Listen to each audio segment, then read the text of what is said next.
¿Qué piensa un joven de 17 años en la última tarde de su vida cuando ya conoce la hora exacta en que va a morir? Conocemos la respuesta, en este caso particular, porque él mismo la escribió, y no es lo que nadie esperaría. 26 de mayo de 1945. Al caer la tarde. Aeródromo militar de Bansei, en el extremo sur azotado por el viento de Kyushu, la isla principal más meridional de Japón. Un fotógrafo de la Asahi Shimbun se arrodilló en la tierra en el borde del área de dispersión y encuadró a 5 jóvenes en su visor. 4 de ellos estaban de pie o en cuclillas detrás del quinto, quien estaba sentado cerca del suelo con las piernas dobladas bajo su cuerpo. El quinto muchacho sostenía un cachorro. El cachorro era pequeño, de color marrón y blanco, con las extremidades flojas y las patas desproporcionadamente grandes de un animal que aún no ha terminado de crecer, y el muchacho lo había acercado a su pecho con ambas manos de la manera despreocupada en que un niño sostiene algo que ama. Llevaba puesto un traje de vuelo, tenía una gorra de cuero de aviador echada hacia atrás sobre la cabeza y unas gafas de vuelo descansando sobre su frente, y miraba a la cámara con una expresión que el fotógrafo describiría más tarde como ni posada ni actuada. Era una sonrisa verdadera. El muchacho que sostenía al cachorro tenía 17 años. Su nombre era Yukio Araki, y le habían dicho que a la mañana siguiente pilotaría una aeronave cargada de bombas contra un buque de guerra estadounidense y moriría. Los 4 jóvenes dispuestos a su alrededor tenían 18 y 19 años, y a ellos se les había dicho lo mismo. El fotógrafo presionó el obturador. La imagen que capturó en esa fracción de segundo sobreviviría a todos los que aparecen en ella, sería reproducida en libros y museos y en pantallas, que no se inventarían hasta medio siglo después, y se convertiría, para millones de personas que nunca conocieron su nombre, en la fotografía más perturbadora de toda la Guerra del Pacífico. Es una fotografía de 5 adolescentes y un cachorro en el último día completo que cualquiera de ellos viviría jamás. Yukio Araki nació el 10 de marzo de 1928, en el distrito de Miyamae de Kiryu, una ciudad textil en la prefectura de Gunma, al norte de Tokio, donde los telares habían resonado durante las horas de luz del día por generaciones y las colinas se alzaban verdes detrás de los tejados. Era, según los testimonios que su familia y su biógrafo preservaron, un muchacho ordinario en los aspectos que importan y excepcional en uno solo y específico. Amaba los aviones. No de manera abstracta, como un niño al que le gusta la idea de volar, sino de manera concreta, técnica y obsesiva, como un muchacho que construye. Construía maquetas de aviones, estudiaba sus proporciones, su carga alar, las relaciones entre el peso y la sustentación que aún no podía nombrar pero que sentía en la manera en que un modelo bien construido planeaba por el patio de la escuela. De niño participó en un concurso de aviones en miniatura y ganó el primer premio. Era hábil con las manos y hábil con la mente, y aquello a lo que sus manos y su mente volvían una y otra vez era la máquina que volaba. Nada en esto lo señalaba para otra cosa que no fuera una vida ordinaria en un oficio ordinario. En una década diferente podría haberse convertido en ingeniero, en mecánico, en diseñador de los mismos aviones que amaba. Nació en la década equivocada, era un muchacho japonés que alcanzó la mayoría de edad en un Japón que había decidido, en los consejos de hombres que nunca conocería, librar una guerra que no podía ganar, y la máquina que amaba se convertiría en el instrumento de su muerte antes de que fuera suficientemente mayor para votar, casarse o comprender plenamente lo que se le pedía. Esta es la historia de cómo el ejército imperial japonés llegó a enviar a muchachos de 17 años en misiones de las que sabía que no regresarían, cómo una generación de niños que se habían unido a un programa de vuelo juvenil por amor a los aviones fue transformada en pilotos de ataques en un solo sentido. ¿Qué escribieron esos muchachos a sus familias en los días previos a su muerte? ¿Y por qué una sola fotografía de uno de ellos sosteniendo un cachorro se ha convertido, para personas de todos los lados de aquella guerra ya lejana, en la imagen más perdurable y más inquietante de lo que realmente costó el final de la Guerra del Pacífico? No es una historia sobre estrategia, aunque la estrategia la produjo. Es una historia sobre un tipo particular de aritmética que una nación derrotada realiza cuando se ha quedado sin ninguna otra opción excepto las vidas de sus jóvenes. Y sobre el muchacho, en el centro de la fotografía, que tenía 17 años, que amaba los aviones, que sostuvo un cachorro en su última tarde y que escribió cartas a casa con la instrucción de que su familia no las abriera hasta que le hubieran comunicado que había muerto.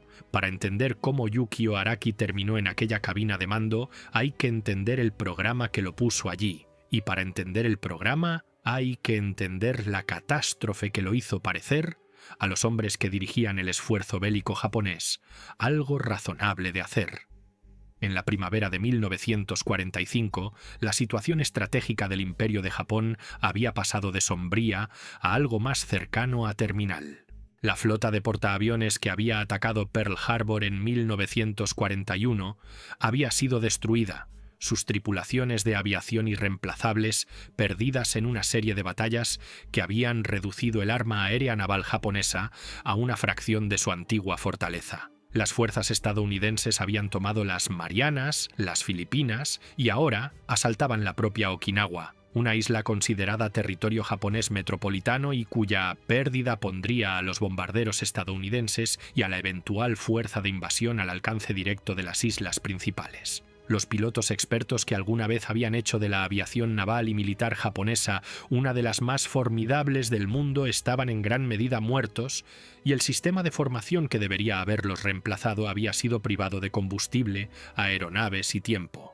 Japón producía aeronaves que apenas podía abastecer de combustible, pilotadas por aviadores que apenas podía adiestrar, contra un enemigo cuya capacidad industrial producía buques, aviones y tripulaciones adiestradas a un ritmo que ninguna cantidad de valentía japonesa podía igualar.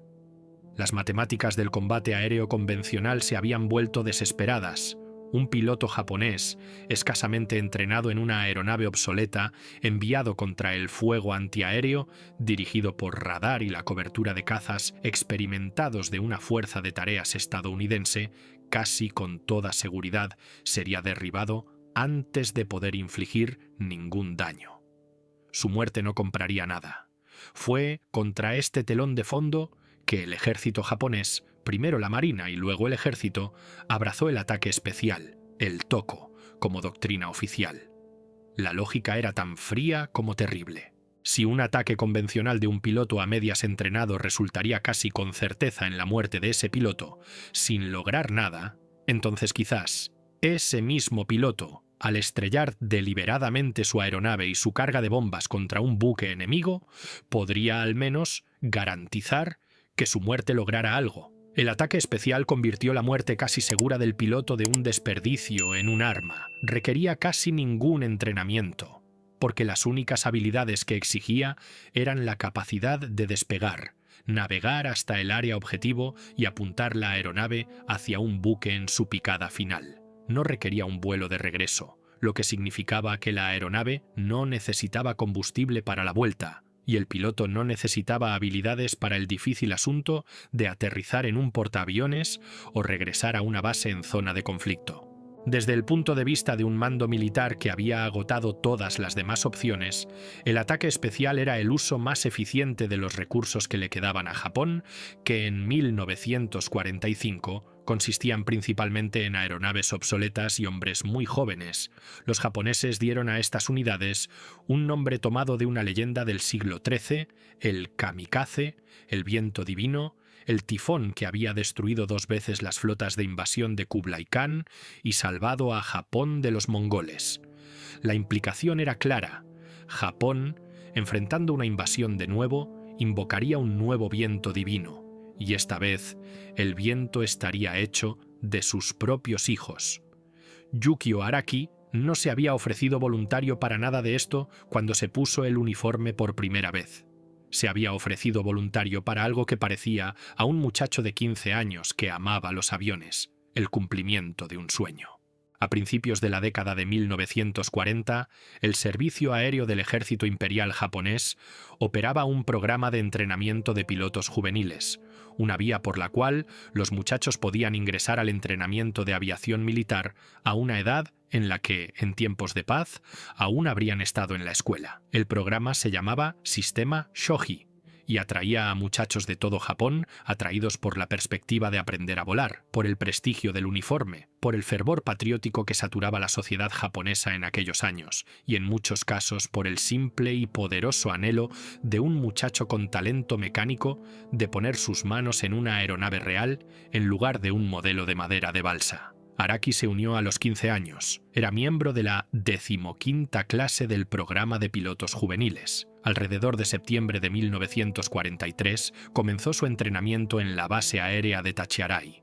Aprendió lo que enseña el entrenamiento de vuelo: el manejo de una aeronave en el despegue y el aterrizaje, la navegación, el manejo de un motor, la disciplina del vuelo en formación. Era, según las evaluaciones que sobreviven, un alumno capaz, un muchacho cuyo amor de infancia por los aviones le había dado una ventaja inicial en la comprensión técnica que el vuelo exige. Después de completar su entrenamiento fue destinado al aeródromo de Metabaru y en 1944 fue enviado a Heijo, la ciudad ahora conocida como Pyongyang, en Corea, que entonces era parte del Imperio japonés. Tenía 16 años. Era un piloto militar entrenado, lejos de la ciudad textil donde había construido sus primeras maquetas, y la guerra se cerraba sobre las islas principales con la inexorabilidad de una marea. Cuando los muchachos del programa de vuelo juvenil se habían unido, las unidades de ataque especial aún no existían. Este es un hecho que los historiadores que han estudiado el kamikaze han enfatizado, porque incide directamente en la pregunta de qué sabían y eligieron estos jóvenes. Se habían inscrito para ser pilotos. En el sentido ordinario, en un momento en que ser piloto significaba volar misiones de combate con al menos la posibilidad teórica de sobrevivirlas. La transformación de estas unidades en fuerzas de ataque en un solo sentido llegó después, cuando los muchachos ya estaban dentro del sistema militar, ya estaban entrenados, ya estaban vinculados por la férrea disciplina y la abrumadora presión social de una institución que no permitía la negativa y una sociedad que había convertido el autosacrificio por la nación en el más alto de todos los valores. Para cuando el ataque especial se convirtió en su destino asignado, la mayoría de estos jóvenes ya no estaban en posición de declinar de manera significativa. Las formas de ofrecerse voluntario que utilizaba el programa eran, en muchos casos, formularios en el sentido más literal, solicitudes de voluntarios presentadas en entornos donde declinar era social e institucionalmente casi imposible, donde un muchacho que no diera un paso al frente se habría avergonzado a sí mismo, a su familia y a su unidad, y donde la presión del grupo y las expectativas de la cultura se combinaban para hacer que la elección se sintiera menos como una elección que como una obligación que ya había sido decidida por él. Algunos se ofrecieron voluntariamente con genuina convicción. Algunos se ofrecieron voluntariamente porque no podían ver cómo negarse. Muchos existían en algún punto intermedio, en una región del corazón humano para la que el lenguaje simple de elección y coerción resulta inadecuado.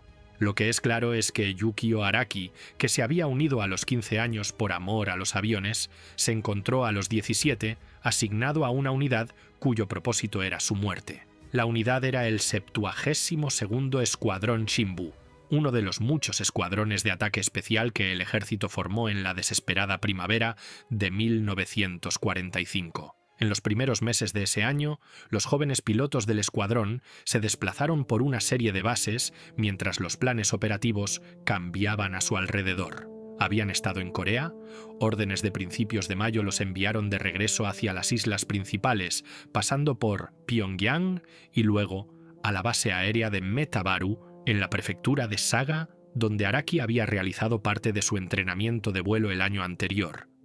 El 25 de mayo, el escuadrón voló desde Metabaru hasta el aeródromo secreto del ejército en Bansei, en el extremo sur de Kyushu, el punto de partida desde el cual lanzarían sus ataques contra la flota estadounidense frente a Okinawa. La distancia desde Bansei hasta las aguas alrededor de Okinawa estaba dentro del alcance de sus aeronaves en un vuelo en un solo sentido. No había posibilidad de regreso. Los pilotos lo sabían, lo habían sabido durante semanas.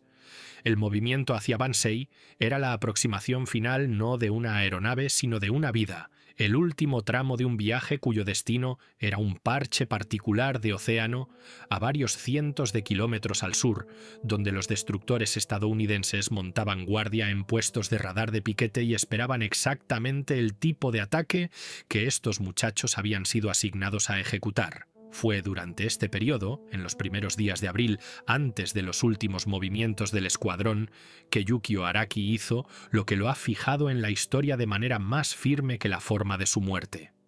Regresó a casa el 5 de abril de 1945, en lo que sería su última visita a la ciudad textil de Kiryu, donde había nacido, se sentó y escribió cartas a su familia, y se las entregó con la instrucción de que no debían abrirse hasta que la familia recibiera la noticia de que había muerto. Eran 3.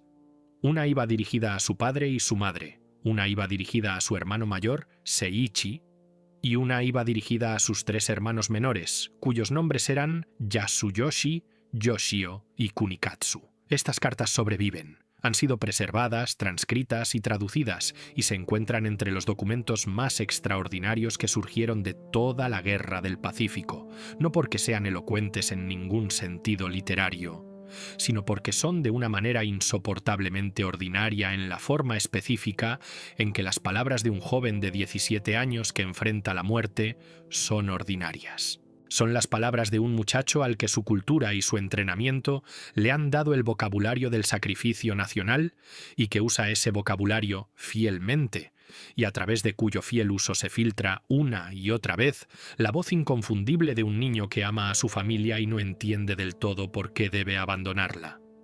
En la carta a sus padres, Araki escribió en el registro formal que la ocasión y su entrenamiento exigían. Les dijo que se había decidido que participaría en la batalla de Okinawa como miembro de las fuerzas de ataque especial y dijo que estaba profundamente conmovido por esto, que esperaba hundir un buque enemigo de un solo golpe. Les pidió disculpas por no haber podido ser un hijo dedicado en los aproximadamente 10 años que podía recordar, es decir, por no haber sido un mejor hijo durante toda su breve vida consciente. Les dijo que gracias a las enseñanzas de sus oficiales superiores había llegado a comprender cómo dedicarse a su país y les pidió, en una frase que es casi imposible leer sin estremecerse, que encontraran placer en su lealtad al emperador y en su devoción hacia ellos como sus padres. Les dijo que no tenía remordimientos. Les pidió que criaran a sus 3 hermanos menores para que ellos también pudieran algún día servir a la nación como aviadores. Envió sus saludos a sus parientes y a todos en la asociación vecinal, el pequeño cuerpo cívico que unía las casas de su calle, y se despidió. La carta a su hermano mayor Seiichi era más cálida y más personal. La carta de un hermano menor al hermano mayor que lo había cuidado. Le agradeció a Seiichi por haberle cuidado durante tanto tiempo. Se disculpó por nunca haber podido devolver esa amabilidad y le pidió a Seiichi que se alegrara porque su muerte en el ataque sería la devolución. Escribió que la intensificación de la situación bélica hacía necesario que estrellara su cuerpo contra el enemigo. Señaló que el propio Seiichi ingresaría al ejército ese mismo año y pidió, como había pedido a sus padres, que los 3 hermanos menores recibieran una buena educación para que pudieran convertirse en hombres de bien. Terminó esa carta con una imagen que se repite en los escritos de los kamikaze, la promesa de volver a encontrarse bajo las flores en Kudan, que es la colina de Tokio donde se erige el santuario Yasukuni, el santuario nacional donde se creía que se reunían los espíritus de los caídos en guerra de Japón y donde los cerezos florecían cada primavera. Pero es la tercera carta, la dirigida a sus 3 hermanos menores, la que ha roto el corazón de casi todos los que la han leído en los 80 años transcurridos desde que fue escrita, porque es en esa carta donde el joven de 17 años desaparece casi por completo y el simple y protector hermano mayor toma su lugar. No escribió a Yasuyoshi, Yoshio y Kunikatsu sobre la lealtad, el emperador o la muerte gloriosa. Les escribió sobre la comida. Les dijo que estudiaran mucho y comieran bien. Les dijo que no se contuvieran en las comidas, que no fueran tímidos para tomar sus raciones de alimentos en un país donde la comida escaseaba y estaba racionada, porque les explicaba con la sencilla practicidad de un hermano mayor que ha pensado detenidamente en lo que sus pequeños hermanos más necesitaban escuchar, no crecerían si no comían. Les dijo que obedecieran a sus padres y se convirtieran en hombres buenos. Les dijo que no se conformaran con pequeños logros, que no se enorgullecieran de éxitos menores, sino que dieran lo mejor de sí en todo. Y les recordó a Toyotomi Hideyoshi, el muchacho campesino que llegó a gobernar todo Japón, y la antigua idea de que el fracaso es el fundamento del éxito. Y luego lo firmó, simplemente, como su hermano mayor. Un joven de 17 años que sabía que le quedaba un día o dos de vida, dedicó algunas de esas últimas horas a asegurarse de que sus hermanos pequeños comprendieran que debían comer para crecer fuertes. No hay doctrina militar, no hay análisis estratégico, no hay juicio político sobre la guerra que pueda dar cuenta plenamente del peso particular de eso. Es la voz de un niño haciendo de padre, la voz del hijo mayor asumiendo en su carta final la responsabilidad por los hermanos que no vería crecer. El escuadrón llegó a Bansei el 25 de mayo. El 26 de mayo, el día antes de la partida prevista, el fotógrafo del Asahi Shimbun llegó al aeródromo. El cachorro, según diversos relatos, era una mascota que los jóvenes habían adoptado, uno de los pequeños animales que se congregan alrededor de cualquier grupo de soldados en cualquier lugar, atraídos por los restos de comida y el calor de la compañía humana, y que los soldados, a su vez, adoptan porque un animal no les pide nada, excepto ser alimentado y sostenido, y da a cambio un afecto simple y sin complicaciones que el resto de sus vidas, en ese lugar y en ese momento, no podía proporcionar. La fotografía fue tomada al final de la tarde. Araki estaba sentado en el centro, sosteniendo al cachorro. A su alrededor estaban sus camaradas, muchachos de 18 y 19 años, inclinados hacia adelante, algunos tocando al cachorro, todos mirando hacia la cámara. Estaban relajados. Eran, en la fotografía, indistinguibles de cualquier grupo de adolescentes, en cualquier lugar, en cualquier tarde, en cualquier década, reunidos alrededor de un animal joven y una cámara. La sonrisa en el rostro de Araki es el detalle que ha fijado la imagen en la memoria del mundo, porque es una sonrisa real, la sonrisa de un muchacho disfrutando de un pequeño momento bueno, y porque quienes miramos la fotografía sabemos lo que él no dejó que su rostro traicionara, que le habían dicho que moriría por la mañana. El fotógrafo capturó un momento de felicidad juvenil ordinaria en el último día completo de la vida de los muchachos. Y es la colisión entre la ordinariedad del momento y la enormidad de lo que estaba por venir lo que hace que la fotografía sea tan difícil de contemplar y tan imposible de olvidar. En la madrugada del 27 de mayo de 1945, antes de que despegaran las aeronaves, Yukio Araki escribió una última carta y una breve nota a lápiz. La carta final, dirigida a su familia, era breve. Les dijo que confiaba en que hubieran estado bien. Les dijo que ese día partiría en su misión y que sin duda lograría un gran resultado. Repitió la promesa de volver a encontrarse en Kudan cuando florecieran los cerezos y les pidió que se cuidaran, que transmitieran sus saludos a sus hermanos menores y a la asociación vecinal, y se despidió. La nota a lápiz era aún más breve y contenía el detalle que, como la carta sobre la comida, atraviesa todas las capas de doctrina y retórica hasta llegar al hecho humano desnudo que subyace en ella. Les dijo a sus padres que finalmente partía, el día 27, hacia el lugar de la batalla decisiva. Y les dijo que les enviaba dos cosas. Les enviaba mechones de su propio cabello que había cortado la noche anterior a su salida, y les enviaba la insignia del 72º Escuadrón Shimbu, el distintivo que había llevado en su traje de vuelo, que les enviaba, dijo, porque lo llevaría hasta el final y luego debía ser de ellos. Se disculpó por la brevedad de la nota, la firmó con su nombre de pila. Un joven de 17 años, en la mañana en que iba a morir, cortó mechones de su propio cabello para enviárselos a su madre y a su padre, porque el cabello era la única parte de su cuerpo que podía devolverse a ellos, porque el resto de él se perdería en el mar frente a Okinawa. Y una madre japonesa cuyo hijo moría en los ataques especiales tendría, en muchos casos, nada de él para enterrar excepto un mechón de cabello, una bandera doblada y unas pocas hojas de papel. La misión se lanzó esa mañana. 10 aeronaves del 72º Escuadrón Shimbu despegaron de Bansei, aunque una desarrolló problemas mecánicos y su piloto se vio obligado a regresar, un acontecimiento que conllevaba su propia crueldad particular, porque un piloto que se había fortalecido para la muerte y luego había sido privado de ella por un fallo mecánico quedaba a merced de la insoportable posición de tener que encontrar de nuevo esa resolución. La aeronave que pilotó Araki era un Mitsubishi Ki-51, un avión de asalto del ejército tipo 99 al que las fuerzas aliadas habían apodado Sonia, un avión de ataque monomotor de diseño obsoleto cargado con una bomba. No era una máquina sofisticada, era, en 1945, una reliquia, el tipo de aeronave que habría sido derribada del cielo en segundos en un enfrentamiento convencional contra cazas estadounidenses.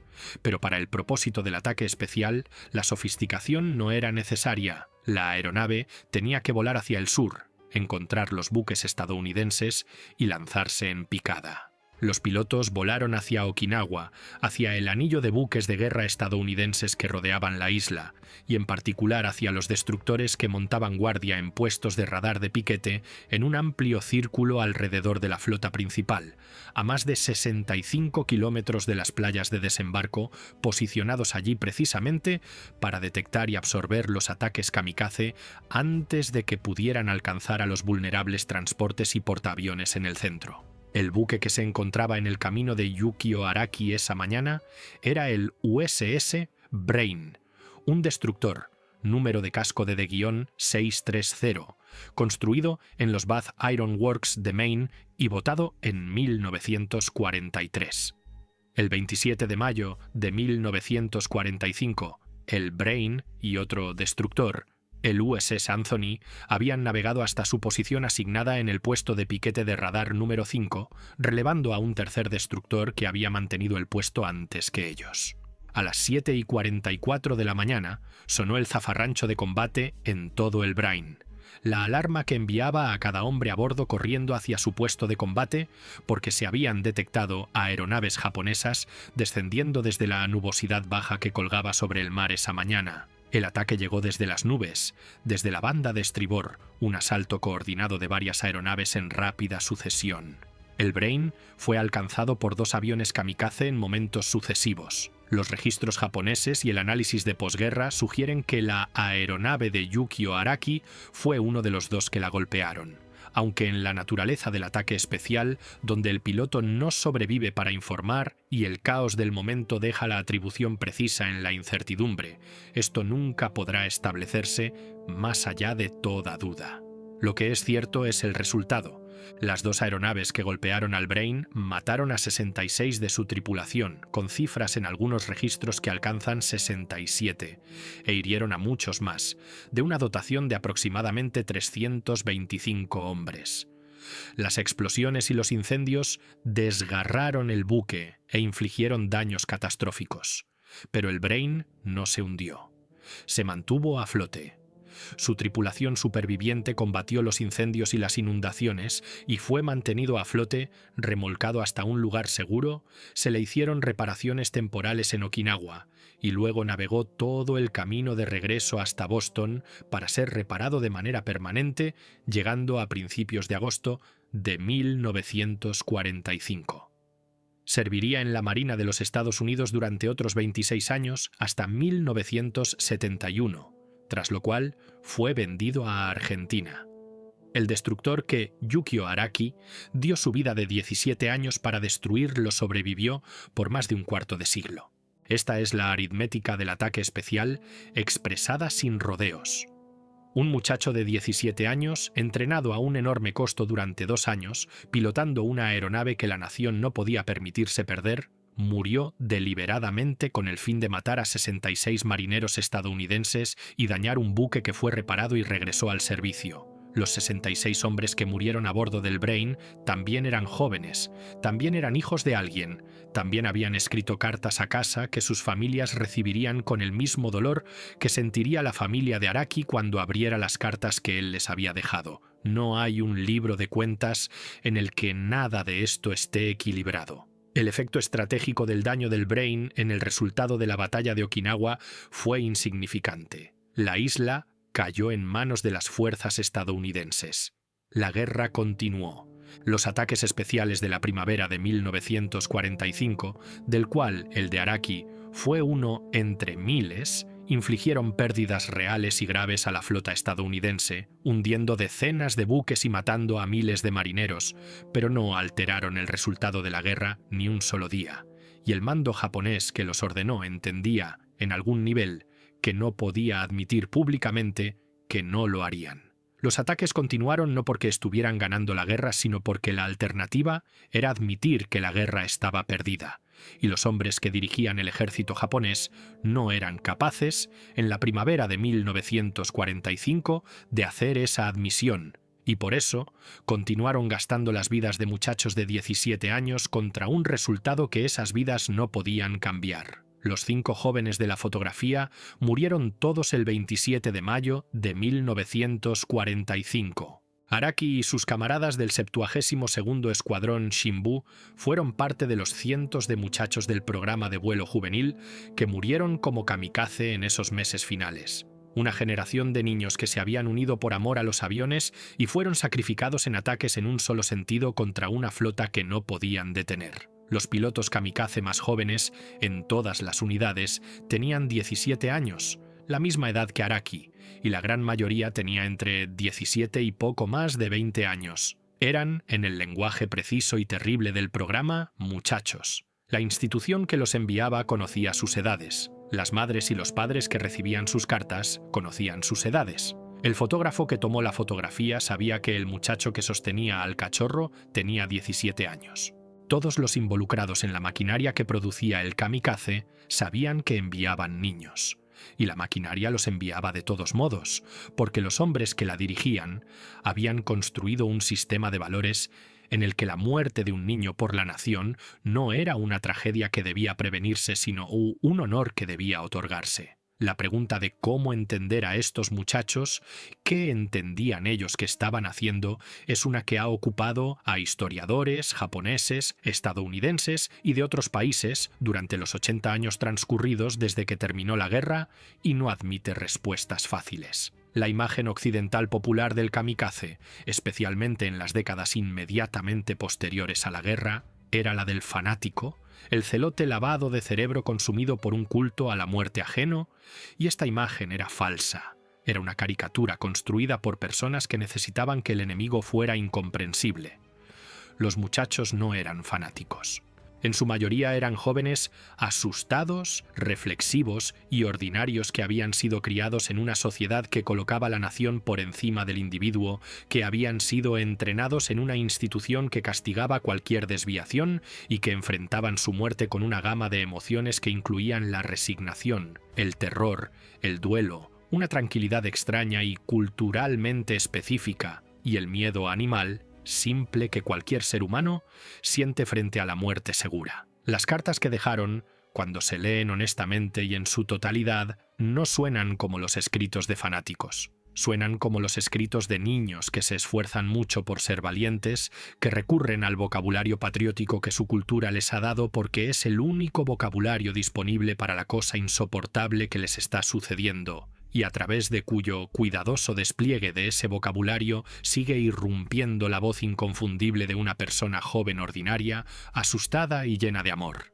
Araki diciéndoles a sus hermanos menores que comieran su comida no es la voz de un fanático, es la voz de un joven de 17 años que, en las últimas horas de su vida, estaba pensando en si sus hermanos menores crecerían fuertes. La caricatura opuesta, igualmente falsa, es la imagen de los muchachos como puras víctimas, peones indefensos sin ninguna agencia en absoluto, coaccionados en bloque hacia una muerte que comprendían y rechazaban y en la que simplemente fueron forzados. Esto también falsifica el registro porque despoja a estos jóvenes de las elecciones genuinas, aunque terriblemente limitadas, que hicieron dentro de la jaula en que fueron colocados, y porque ignora la convicción real que algunos de ellos sentían. Muchos de estos muchachos creían, con una sinceridad que la cómoda distancia de 80 años debería hacernos lentos para burlarnos, que sus muertes podrían proteger a sus familias y a su país, que el sacrificio que estaban haciendo tenía significado.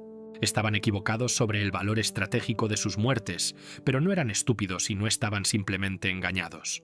Eran jóvenes haciendo la cosa más seria que una persona puede hacer: morir a propósito, dentro de un marco de creencia y obligación que toda su sociedad había pasado toda su vida construyendo a su alrededor. Para comprenderlo se requiere sostener dos verdades a la vez: que tomaron decisiones y que el rango de decisiones disponibles para ellos había sido deliberada y sistemáticamente reducido por los adultos y las instituciones que controlaban sus vidas, hasta que la opción de morir parecía, desde dentro de la jaula, la única opción honorable que quedaba. El peso moral de lo que le sucedió a Yukio Araki no recae sobre el joven de 17 años que subió a la cabina.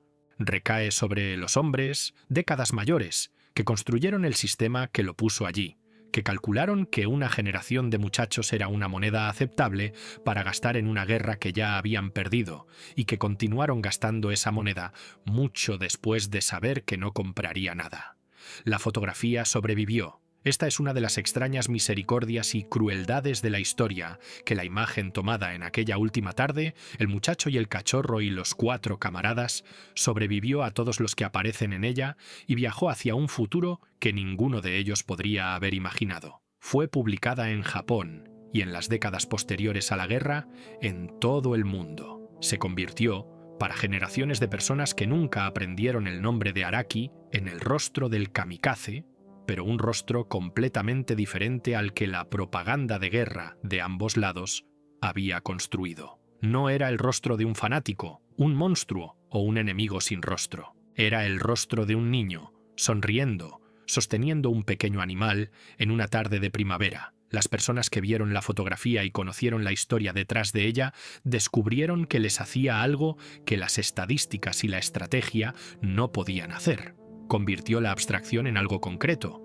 Los kamikaze ya no eran un fenómeno, una táctica, un problema de defensa naval. Eran este muchacho, con este cachorro, en esta tarde, con este tiempo que le quedaba. Y el reconocimiento que se filtraba detrás de esa comprensión, el reconocimiento de que tenía 17 años, que había construido maquetas de aviones, que había escrito a sus hermanitos sobre comer su comida, que había cortado mechones de su propio cabello para enviarle a su madre, desmantelaba cualquier distancia que el espectador había estado manteniendo y la reemplazaba con algo más cercano al duelo. En Japón, la memoria del kamikaze se preserva en lugares que reflejan la genuina dificultad que el país ha tenido para saber cómo recordarlos. En el Museo de la Paz de Chiran, en la prefectura de Kagoshima, cerca de varios de los aeródromos desde los cuales se lanzaron los ataques especiales, se conservan y exhiben las cartas, fotografías y efectos personales de cientos de estos jóvenes, y los guías allí dicen a los visitantes, con un énfasis particular, que el más joven de los pilotos tenía solo 17 años. El nombre del museo contiene su argumento: es un museo de la paz, fundado y operado sobre el principio de que la manera de honrar a estos muertos es asegurarse de que ninguna nación vuelva a enviar a sus hijos a morir de esa manera, que la lección del kamikaze no es la gloria del sacrificio, sino la catástrofe de un militarismo que consume a sus propios jóvenes. Los visitantes de Chiran, incluidos los visitantes extranjeros que llegan esperando sentir solo el interés histórico del turista, con frecuencia informan ser incapaces de contener las lágrimas mientras recorren las salas de fotografías de muchachos sonrientes y leen las traducciones de sus cartas finales. La biografía del propio Araki fue escrita por un destacado autor japonés de libros sobre el kamikaze, publicada en 2004 bajo un título que se traduce como Yuki murió a los 17 años en un ataque kamikaze, con un subtítulo que evoca al cachorro y el valor de la vida que se perdió. El libro existe porque su historia, la historia del muchacho de la fotografía, no dejó que su país lo olvidara. Queda el asunto de las cartas y lo que les sucedió y lo que nos piden. La familia de Yukio Araki recibió en los días posteriores a la confirmación de su muerte las cartas que había dejado y las cartas que había enviado, y abrieron las 3 que les había entregado en abril con la instrucción de que no debían leerse hasta que él se hubiera ido. No tenemos un registro de ese momento, de su madre y su padre sentados en la casa de Kiryu, desdoblando las páginas en las que su hijo, de 17 años, se había disculpado por no haber sido un hijo mejor, y había dicho a sus hermanos menores que comieran su comida. pero podemos imaginarlo, y el acto de imaginar es, quizás, lo más cercano a la comprensión que podemos alcanzar a través de la distancia de 8 décadas y un idioma extranjero y una forma de vida que ha desaparecido del mundo. Las cartas fueron escritas por un muchacho que sabía que la única manera en que su familia las leería jamás era si él estaba muerto, y que por lo tanto escribió en ellas todo lo que más necesitaba que su familia supiera, destilado hasta lo esencial por la presión de esa certeza. Amor, disculpa. Instrucción, los mechones de cabello, la insignia del escuadrón, la promesa de volver a encontrarse bajo los cerezos en Kudan. Estas fueron las últimas palabras de un joven de 17 años para las personas que más amaba, escritas con el conocimiento de que solo serían jamás las palabras del muerto. No era un héroe en el sentido que reclamaba la propaganda bélica de su propio país, el sacrificio voluntario ofrecido alegremente por la gloria del emperador. No era un fanático en el sentido que reclamaba la propaganda bélica de sus enemigos, el celote inhumano incapaz de sentimiento normal.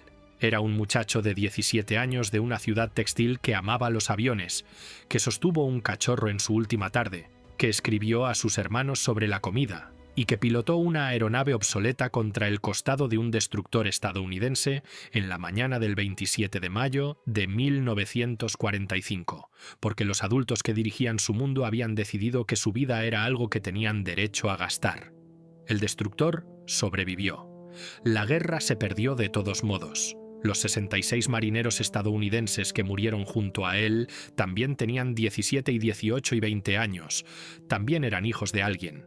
También escribieron cartas a casa. No hay gloria en ninguno de esto que sobreviva a un examen minucioso, y no hay consuelo que pueda encontrarse en la estrategia o en la política. Y no hay una lección ordenada que resuelva el dolor que produce la fotografía. Solo está el muchacho y el cachorro y la sonrisa, y las cartas, y el silencio particular que rodea al reconocimiento de que tenía 17 años, que tenía toda una vida que nunca viviría, que sus hermanos menores crecieron sin él, y que lo último que quería que supieran era que debían comer su comida para crecer. El destino del cachorro no está registrado. Era un pequeño animal en un aeródromo en la última primavera de una guerra perdida, y los muchachos que lo habían adoptado volaron en la mañana del 27 de mayo y no regresaron, y lo que le sucedió después nadie lo escribió. Quizás otro grupo de jóvenes lo adoptó, quizás deambuló por el campo devastado por la guerra, quizás, como tantas otras cosas de esos últimos meses, simplemente desapareció en el caos de un imperio que se derrumbaba. Solo sabemos que en una tarde de finales de mayo de 1945, un muchacho de 17 años que estaría muerto en menos de 24 horas, lo sostuvo contra su pecho y sonrió a una cámara, y que la sonrisa era real, y que el momento de pequeña felicidad ordinaria era real, y que la cámara lo capturó y lo sostuvo, y que ha sido sostenido desde entonces a través de 80 años, a través de océanos, a través de la gran divisoria entre los vivos y los muertos, una sola fotografía de un muchacho y un perro en la última buena tarde de una vida que el mundo estaba a punto de llevarse. 17 años. Una fotografía. Una última carta diciéndoles a sus hermanos menores que comieran. Cuéntanos en los comentarios qué crees que Yukio Araki sostenía en esa sonrisa, en el último día completo de su vida. ¿Y qué le debemos, todos estos años después, a una generación de muchachos que fueron enviados a morir por hombres que ya habían perdido las guerras? Comparte tus pensamientos a continuación, porque estas son exactamente las preguntas que los libros de texto de historia nunca logran responder del todo.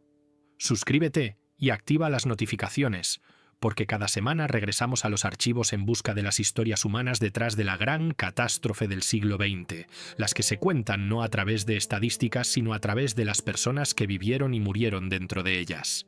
Y ahora mira este siguiente vídeo, porque hay más en esta historia de lo que una sola tarde podría contener.